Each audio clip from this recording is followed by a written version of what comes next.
Hi guys, welcome back with me again in this channel. On today's tutorial, I'm going to show you how to remove emojis from your video in Capcut.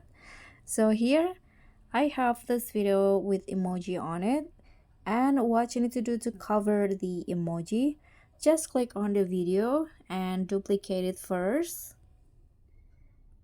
Then make one of the video as overlay. So click on overlay like this.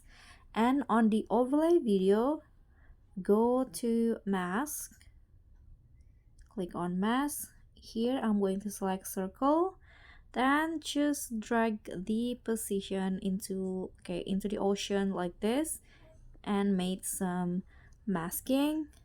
Just click on the check icon now and drag the position of the overlay clip to cover the emoji like this.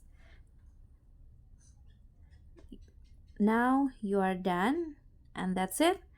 Thank you so much for watching. Don't forget to like, comment, and subscribe, and also click on thanks. Bye.